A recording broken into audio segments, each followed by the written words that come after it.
Boisson isotonique, on adore vendre ça, dire ouais pour l'hydratation, etc. Si vous allez en salle de sport pendant 1 heure, faire de la musculation, honnêtement, vous n'allez pas finir déshydraté, même si vous faites du cardio pendant 1 heure dans une salle. Vous allez vraiment pas être assez déshydraté pour avoir besoin de ces boissons-là.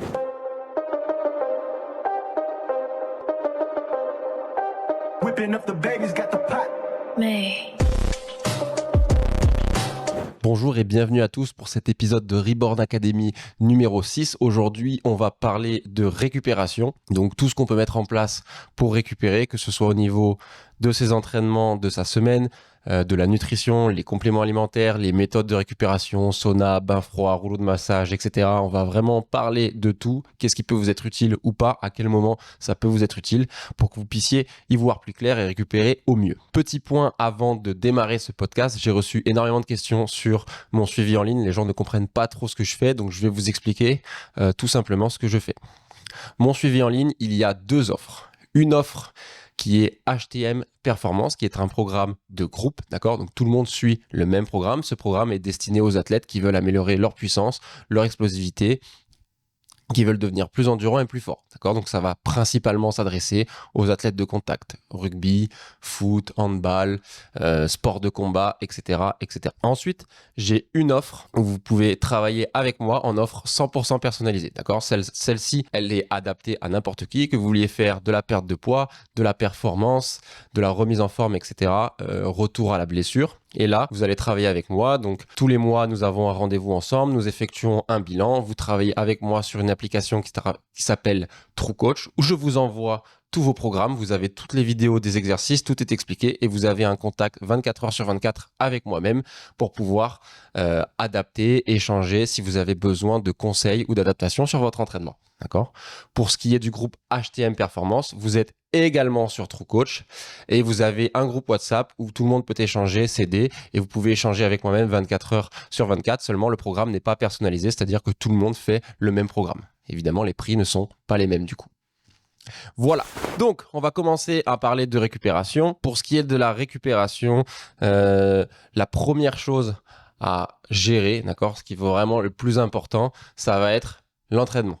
D'accord, donc quand vous allez dire c'est bizarre, la récupération, c'est ce qui vient après l'entraînement, mais en fait, la meilleure façon de récupérer, c'est de bien gérer son entraînement. Il y a plusieurs paramètres à prendre en compte, évidemment.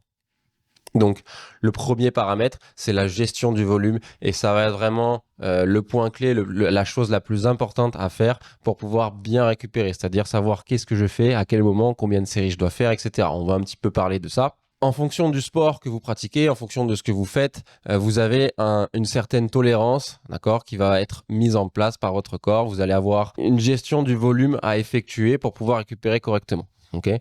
On sait, c'est pour ça que moi je travaille avec le split en high, low, c'est-à-dire qu'il y a un jour où c'est intense, un jour, le lendemain c'est moins intense et j'alterne entre ces 2 formats parce que ça permet de récupérer, d'accord ? Si vous faites tous les jours de l'intensité, si vous mettez tous les jours de la haute intensité, que vous faites tous les jours, si par exemple je vais parler du crossfit un petit peu parce que c'est vraiment le sport où on retrouve le plus ça, où ça se fait le plus, mais c'est pas les seuls, hein, voilà, les sports de combat aussi, il y a vraiment une espèce de culture de toujours plus fort, il faut vraiment que ce soit tout le temps dur, etc.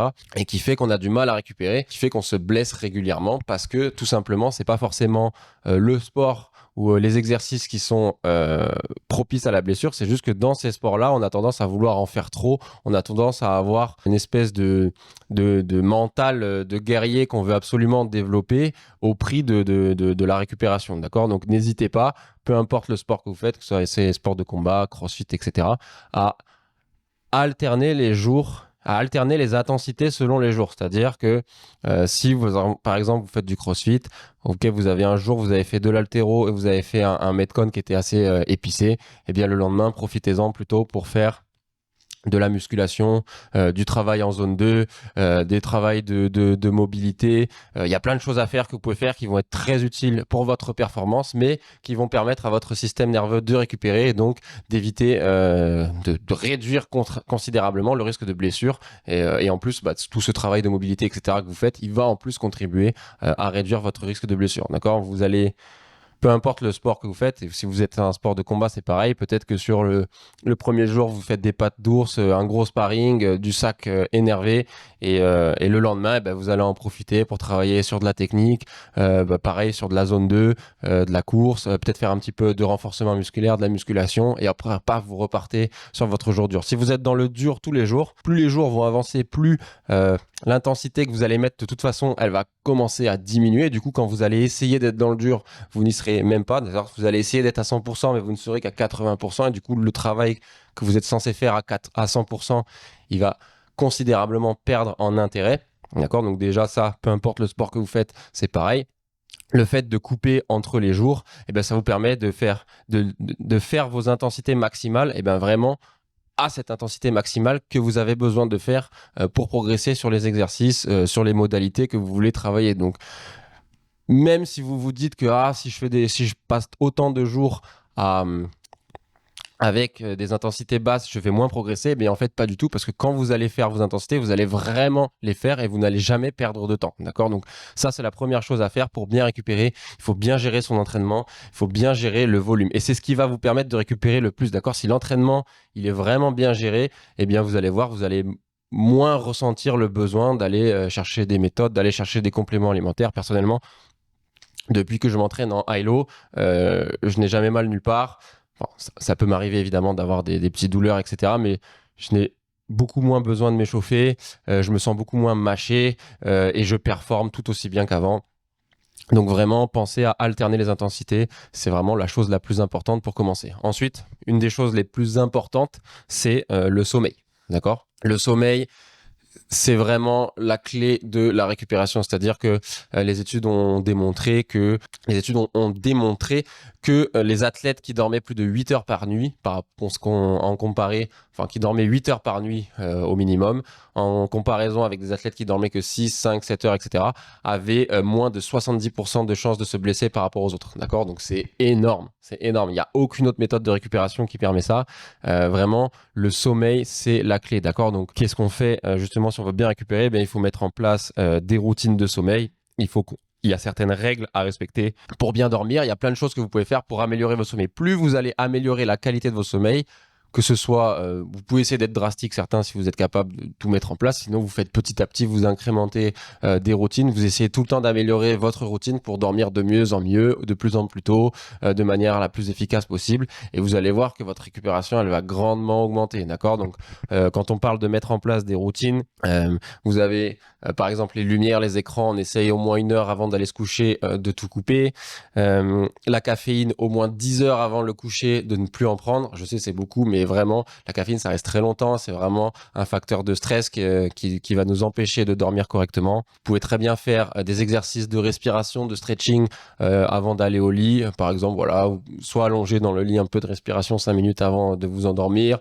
Si vous êtes un peu plus actif, voilà, un peu de stretching en train de lire en même temps au sol, sur un tapis par exemple, ça c'est super. Les repas riches, on va éviter 3 heures avant l'endormissement, d'accord ? Donc si vous voulez faire une raclette ou peu importe avec vos amis, faites-la plutôt à 19h qu'à 22h. Hein. Si vous allez vous coucher à minuit, vous allez voir, vous dormirez bien mieux. Si vous coupez les écrans, privilégiez plutôt la lecture, d'accord ?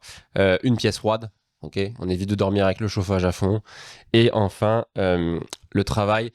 Tout ce qui va nous exciter un petit peu, on stoppe 2 heures avant le coucher. Je sais que c'est dur si vous êtes entrepreneur, hein. Même moi j'ai du mal à respecter cette règle avec moi-même, mais voilà, on essaie de couper 2 heures avant de coucher, de plus travailler, de plus penser au travail. Si vous savez que vous n'y arrivez pas, ce que vous faites, c'est que vous prenez des notes, d'accord ? Donc moi ce que je fais, c'est que j'ai Google Keep, et en fait tout ce que je dois faire le lendemain, je le note, comme ça je sais que je vais pas l'oublier et j'ai plus besoin d'y penser. Ça, c'est pour le sommeil. On va parler un petit peu de la nutrition, notamment des compléments alimentaires. Je sais que vous adorez ça, on me pose beaucoup de questions: quels compléments je dois prendre, qu'est-ce que je dois prendre, etc. Ouais, je veux récup, j'ai lu ci, j'ai lu ça, c'est quoi le mieux? Très souvent vous êtes déçus de mes réponses, mais concrètement, bon voilà, on va faire un truc, c'est que je vais vous expliquer, on va parler un petit peu déjà de nutrition. Donc ce qu'il faut, c'est avoir une nutrition équilibrée, c'est-à-dire éviter les aliments anti-inflammatoires, les aliments inflammatoires. Donc manger un maximum de protéines. Quand je parle d'aliments inflammatoires, ça va être tout ce qui va vous créer des inflammations articulaires, donc tout ce qui est riche, tout ce qui est gras, le sucre, le gluten. Il y a énormément de choses. En fonction des personnes, ça peut être différent en plus, donc c'est à vous de tester sur vous qu'est-ce qui vous rend mal pour savoir, d'accord? Les compléments alimentaires, en gros, c'est vraiment, ça vient en dernier lieu. C'est-à-dire, une fois que vous avez optimisé votre nutrition, que vous savez que vous mangez des légumes, que vous mangez la bonne quantité de glucides, que vous avez suffisamment de protéines dans votre alimentation, que vous faites attention à votre consommation de sucre, à votre gestion de l'heure des repas, de la fréquence, etc. Là, vous pourrez commencer à vous intéresser aux compléments alimentaires. Si vous ne le faites pas, vous n'aurez aucun résultat avec les compléments alimentaires et ils ne vous serviront à rien. Pour la plupart des compléments alimentaires, honnêtement, c'est assez décevant. C'est vraiment de l'optimisation, de l'optimisation, de l'optimisation. Voilà, si vous êtes un athlète de haut niveau et que vous utilisez et que vous avez besoin vraiment vous optimiser tout déjà, votre sommeil, votre routine, votre entraînement, que tout est déjà optimisé, oui, éventuellement, il y a certains compléments alimentaires qui peuvent être très intéressants, enfin très intéressants non, qui peuvent optimiser l'optimisation, on va dire, donc c'est l'ordre de 1% de plus, mais 1% ça peut faire la différence dans un combat, sur le terrain, etc. Quand vous êtes athlète de haut niveau, si vous êtes juste un enthousiasme de fitness, que vous aimez juste vous entraîner, que vous avez une vie à côté, honnêtement, ça ne changera pas votre vie. Je vous conseille de garder votre argent pour améliorer la qualité de votre sommeil, par exemple, ou d'autres paramètres. Donc, je vais quand même décrypter un petit peu les compléments alimentaires que j'utilise, je vais commencer par ceux qui sont utiles, d'accord, donc que moi j'utilise, que je recommande à certains clients, que parfois j'utilise, même s'ils n'en utilisent pas beaucoup. Et ensuite, je vais vous expliquer de tous ceux que je trouve surcotés et évidemment, je vais vous expliquer pourquoi. Alors, j'ai fait une petite liste parce que sinon je vais en oublier. Donc, protéines, alors, pas indispensable, mais c'est un des plus utiles puisque forcément, lorsqu'on fait du sport, on sait qu'il faut atteindre 2 fois son poids de corps à peu près, plus ou moins, en termes de grammes de protéines par jour. Du coup, ça peut devenir compliqué avec l'alimentation parfois. Donc forcément, ça nous permet d'atteindre notre quota. C'est vraiment très intéressant, protéines en poudre. Voilà, donc après, isolate, whey, etc. En fonction de vos objectifs, prise de masse, perte de poids. Ça, c'est à vous de voir. Créatine. Donc créatine, c'est vraiment le complément alimentaire le plus documenté par la littérature scientifique. Donc vraiment, c'est vraiment un des plus efficaces. D'accord, on sait que ça fonctionne. Privilégier ceux avec le label Créapure. Et donc là, voilà, pour la force, la mémoire, la récupération. Vraiment, ça a vraiment énormément de bienfaits. Donc du coup, voilà, je vous conseille même. D'ailleurs, je le recommanderais même à des gens qui ne font pas de sport. Vraiment, c'est vraiment un game changer. Magnésium. Donc magnésium, moi j'aime bien parce que ça améliore la qualité du sommeil, d'accord? J'ai vraiment ressenti que mon sommeil était de meilleure qualité avec le magnésium. Il y a plein d'autres bienfaits. C'est un complément très naturel, c'est très facile à trouver, c'est pas très cher en plus. Donc vraiment intéressant magnésium. Oméga 6 et 3, si vous n'en avez pas dans votre alimentation, que vous mangez peu de poissons gras, etc., ça peut être intéressant d'en rajouter. Ça a un petit côté anti-inflammatoire, ça améliore la mémoire, les performances cognitives, donc ça reste intéressant. Ça, c'est pour ceux qui sont intéressants selon moi, d'accord? Et vraiment, ce sont pour moi, pour l'instant, les seuls. Et ensuite, pour le reste, je vais vous parler de tous ceux qui sont les plus surcotés, d'accord? Et que ça a été démontré par des études et que je ne vous recommande pas, à part si vous avez vraiment, comme j'expliquais tout à l'heure, si vous êtes un athlète de haut niveau et que vous avez, vous voulez vraiment optimiser le dernier pourcentage qui va peut-être faire la différence sur une action, parce que vous étiez à votre 100%, etc. Mais sinon, ça ne vaut pas le coup. Donc très surcoté les BCA, d'accord. Donc c'est des acides aminés qui sont déjà présentes dans la protéine. C'est même pas assimilable. Il y a très très peu de bénéfices. Vraiment, ça sert à rien. Le seul truc que je peux dire que ça apporte, c'est que si vous avez du mal à boire de l'eau, ça donne un goût à votre eau, ça vous permet de boire un peu plus. Voilà. Collagène. Vraiment collagène surcoté de fou. Alors désolé, je vais me faire des ennemis, mais collagène surcoté de fou. C'est un dérivé de la protéine au final qui est vendu beaucoup plus cher. C'est vraiment une action marketing. Les études sur le collagène, elles ont vraiment montré que déjà c'était pas très assimilable. Qu'ensuite En termes de bénéfices, parce que ce qui est vendu, c'est que comme c'est du collagène, ça va vraiment améliorer les articulations, les os, etc. On mange des os et du coup, ça va améliorer les tendons, les ligaments, etc. Ça va régénérer un petit peu plus vite.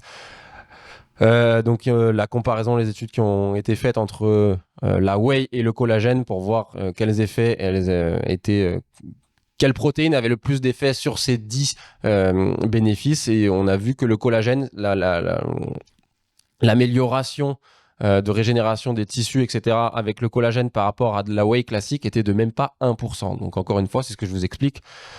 Si vous êtes un athlète de très haut niveau, pourquoi pas? Vous voulez vraiment optimiser, vous êtes sponsorisé, vous ne la payez pas, d'accord? Si vous êtes un monsieur tout le monde, si vous êtes comme moi, juste quelqu'un qui aime faire du sport, un sportif, ça ne vaut vraiment pas les euros que vous allez y mettre dedans. Boisson isotonique. Alors très souvent, c'est ultra... On adore vendre ça, dire ouais pour l'hydratation, etc. Voilà, si vous allez en salle de sport pendant 1 heure, faire de la musculation, honnêtement, vous n'allez pas finir déshydraté, même si vous faites du cardio pendant 1 heure dans une salle. Vous allez vraiment pas être assez déshydraté pour avoir besoin de ces boissons-là.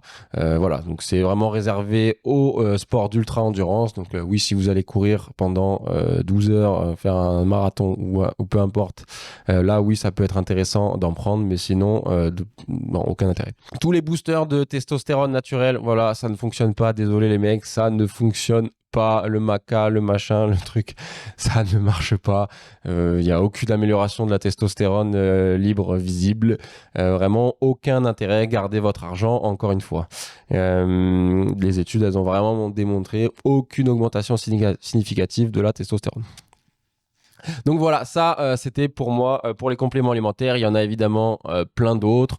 Voilà, bon après tout ce qui est vitamines, minéraux, c'est vraiment au cas par cas. Si vous avez des carences, si vous avez des besoins spécifiques, vous pouvez toujours en prendre. Mais là, ça va plutôt être de l'ordre médical. Donc c'est pas à moi de vous dire, mais voilà, dans l'ordre de la performance, protéines, créatine, éventuellement magnésium, et c'est tout. Franchement, c'est tout. Le reste, c'est du superflu. Allez, on va parler un petit peu maintenant en dernier point de ce podcast des méthodes de récupération populaire, d'accord? Donc j'avais déjà fait des posts là-dessus, on va revenir un petit peu dessus pour voir qu'est-ce qui est intéressant. Donc encore une fois, si vous n'optimisez pas votre entraînement et votre sommeil, votre alimentation, tout ceci n'a aucun intérêt, donc pensez vraiment toujours à vous occuper de ça en premier. Si vous commencez déjà à vous faire des bains froids, des bottes de compression, etc., pensez à l'électrostimulation, etc., alors que vous n'avez pas optimisé ces 3 paramètres, vous prenez le problème complètement à l'envers, vous n'aurez aucun résultat. Donc encore une fois, c'est de l'optimisation. Donc dans les méthodes de récupération populaires, on a, je vais vous parler de quelques-unes, donc les bains froids, les rouleaux de massage, le sauna, les bottes de compression, les étirements, méditation, respiration. Donc pour les rouleaux de massage, un peu surcoté selon moi, ça améliore la flexibilité à court terme, c'est-à-dire que juste avant votre entraînement, vous allez vous sortir, vous allez être un petit peu plus flex, donc ça peut être intéressant pour gagner un petit peu en amplitude et éventuellement réduire le risque de blessure juste avant l'entraînement. Mais par contre, en termes de récupération, d'accord, donc après votre entraînement, pour récupérer plus vite, il n'y a pas vraiment de bénéfice. Ça a juste un effet analgésique à court terme, donc vous allez vous sentir mieux, mais juste après ça va revenir comme c'était avant. Vous êtes juste en train d'écraser le muscle et de biaiser un petit peu les informations qui sont envoyées au cerveau. Bain froid. Alors pour les bains froids, c'est quand même, ça peut être intéressant, mais il faut juste bien comprendre quand est-ce que je vais m'en servir en fait, c'est de ces méthodes. Donc tout ce qui est bain froid, bottes de compression et voilà, cryothérapie, etc. Ça a un effet qui est anti-inflammatoire, d'accord? Donc ces effets anti-inflammatoires, donc ça va réduire la fatigue musculaire qui est perçue, d'accord? Et ça va vous permettre de vous sentir mieux et d'avoir d'avoir moins de douleur aux endroits qui étaient inflammés, ok? Donc, si vous êtes en période de compétition, par exemple,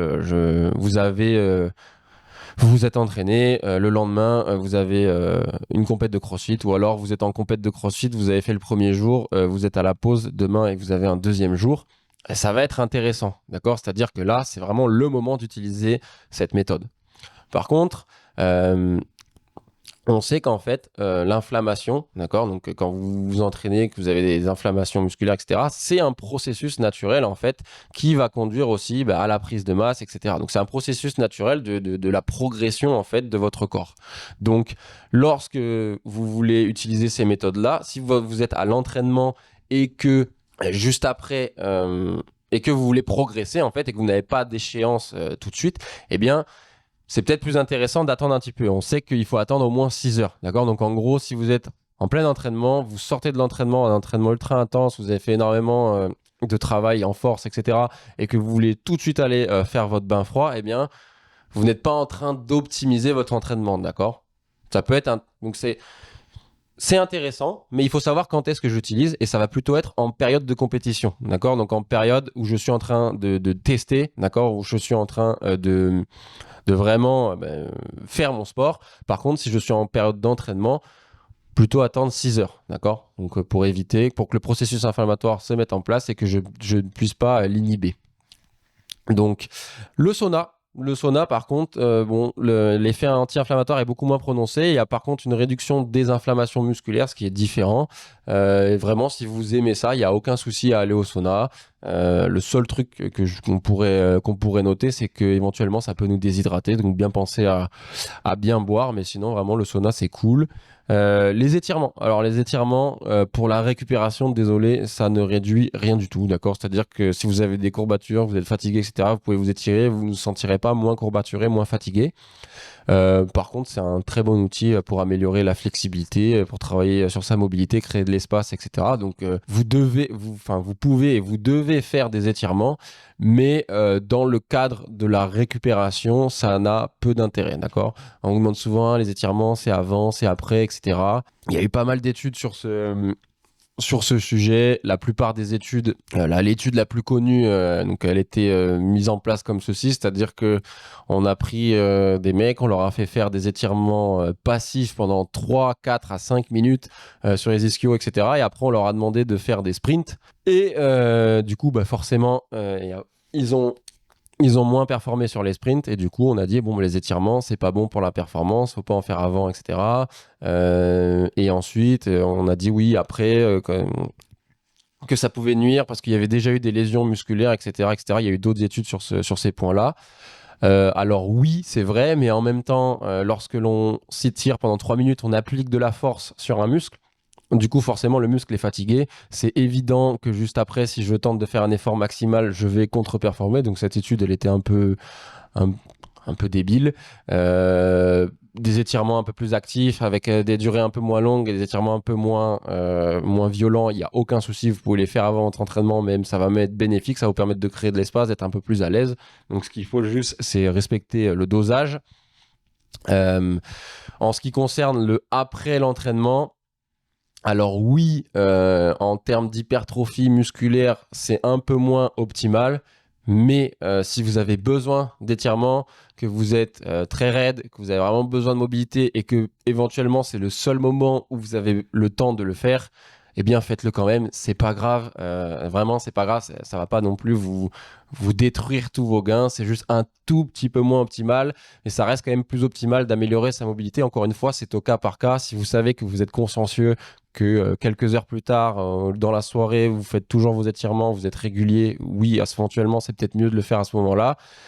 Mais selon les profils, selon les gens, selon comment on est, peut-être que juste après l'entraînement, pendant 10 minutes, c'est le seul moment où on se sent capable, où on sait qu'on va vraiment le faire. Et peut-être qu'à ce moment-là, c'est peut-être mieux de le faire maintenant, même si c'est pas optimal. Et donc voilà, méditation, respiration, alors ça, sous-côté par contre, vraiment sous-côté, ça nous permet de passer en mode parasympathique après l'entraînement beaucoup plus rapidement, surtout si vous entraînez le soir par exemple, ça peut être très intéressant de faire des exercices de respiration, d'accord? Donc j'inspire pendant 5 secondes, je bloque, j'expire pendant 5 secondes, 10 secondes, 15 secondes selon quand vous êtes à l'aise, 3 à 5 minutes, c'est le temps recommandé, c'est largement suffisant. Bon là, l'inconvénient c'est que c'est compliqué à mettre en place tout de suite après sa séance dans une salle, on va regarder un peu bizarre, il y a du bruit, c'est vraiment pas adapté, mais sinon vraiment très très intéressant, méthode de respiration, méditation. Donc si vous avez des connaissances, que vous aimez bien ça, allez-y, continuez, c'est vraiment super. Voilà. Ce sera tout pour aujourd'hui en ce qui concernera la récupération. Donc, pensez toujours à ce que je vous expliquais. Le plus important, c'est de gérer son volume d'entraînement, c'est de gérer sa nutrition et son sommeil. D'accord? Si vous faites ça, vous n'allez avoir aucun problème. Pensez à toujours intégrer de la mobilité dans vos échauffements. Pensez à bien gérer le volume, à alterner entre les intensités et vous verrez que vous allez toujours être au top de votre forme. Et quand bien même il y a un jour où vous n'êtes pas au top, et bien ce jour-là, vous baissez l'intensité. Si un jour vous avez mal quelque part, vous adaptez l'exercice, vous ne vous prenez pas la tête. Ne soyez pas marié à des exercices. Ne soyez pas un robot qui suit bêtement le programme, quitte à vous faire mal sur les exercices. Pensez à adapter. Si vous avez un coach, pensez à lui envoyer un message pour qu'il puisse adapter pour vous. Et si vous ne savez pas adapter, que vous ne savez pas où commencer, que vous ne savez pas vous entraîner, que vous n'avez aucune idée de ce qu'il faut faire, vous pouvez toujours m'envoyer un message privé et je me ferai une joie de vous concocter un joli programme personnalisé. Voilà, c'était tout pour aujourd'hui. On se retrouve pour le prochain épisode. Ciao!